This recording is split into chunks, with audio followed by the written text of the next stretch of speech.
Assalamualaikum warahmatullahi wabarakatuh. Halo semuanya, perkenalkan nama saya Dian Michelle Deswita dengan NIM 860412392 dari Universitas Terbuka Medan. Nah, pada video kali ini saya akan membuat video kerja praktik pada mata kuliah Praktikum IPA di SD, yaitu mengenai pencernaan makanan. Nah, tubuh kita tentu memiliki sistem pencernaan, di mana sistem pencernaan itu dimulai dari mulut hingga berakhir di anus. Tanpa proses sistem pencernaan tersebut, makanan yang kita masukkan ke dalam mulut tidak akan bisa terproses dengan sempurna. Kemudian, banyak lagi organ-organ di dalam tubuh yang membantu memproses pencernaan makanan tersebut. Dan banyak berbagai enzim yang juga membantu dalam prosesnya. Lalu, bagaimana sih pencernaan makanan?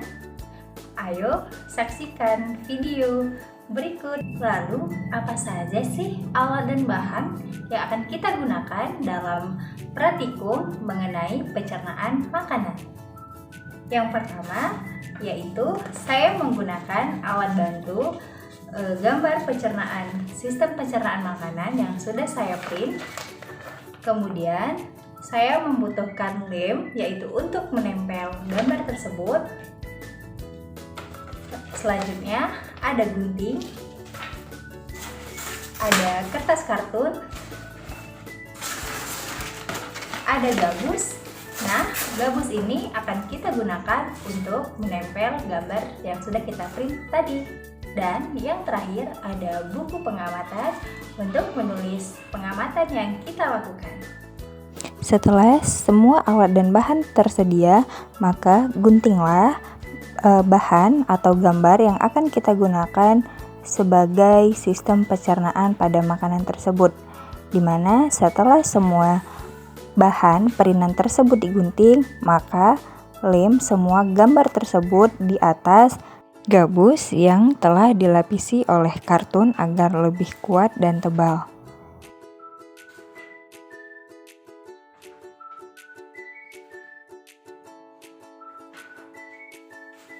Terdapat beberapa organ dalam proses pencernaan makanan. Di antaranya bisa kita lihat dari gambar berikut ini. Makanan pertama kali akan melalui proses pencernaan mekanik, yaitu pada rongga mulut, di mana mulut ini berfungsi untuk mengunyah dan menyampurkan dengan air liur. Kemudian akan kita teruskan ke tenggorokan dan kerongkongan, di mana tenggorokan dan kerongkongan ini berfungsi sebagai penyalur makanan menuju lambung. Setelah sampai lambung, pencernaan melalui proses kimiawi, di mana yaitu makanan tersebut terutama protein dibantu dengan enzim pepsid untuk memproses makanan di dalam lambung. Ada gerakan lambung, yaitu berproses menghaluskan makanan. Setelah makanan halus, maka dari lambung maka selanjutnya akan berjalan menuju usus halus. Di usus halus ini akan ada terjadi proses, yaitu penyerapan zat makanan. Kemudian hasil pencernaan tadi akan menghasilkan suatu nutrisi. Nutrisi tersebut akan diedarkan ke seluruh tubuh, yaitu melalui darah. Kemudian makanan atau zat yang tidak terserap akan kita larikan kepada di usus besar, di mana di usus besar ini yaitu akan melakukan penyerapan air. Dan usus besar juga kita gunakan sebagai tempat penyerapan sisa-sisa makanan yang tidak diserap oleh tubuh.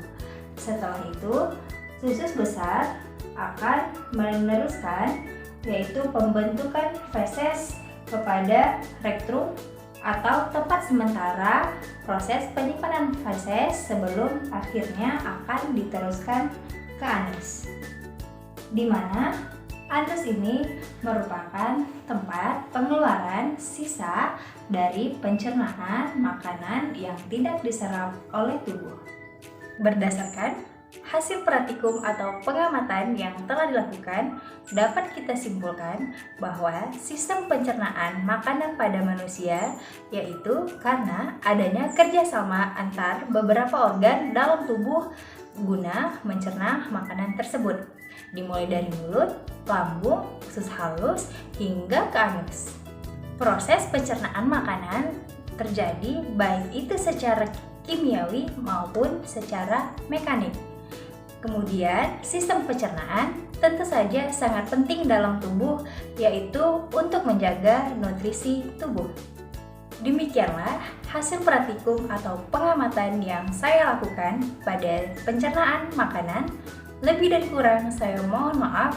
Assalamualaikum warahmatullahi wabarakatuh. Sampai jumpa.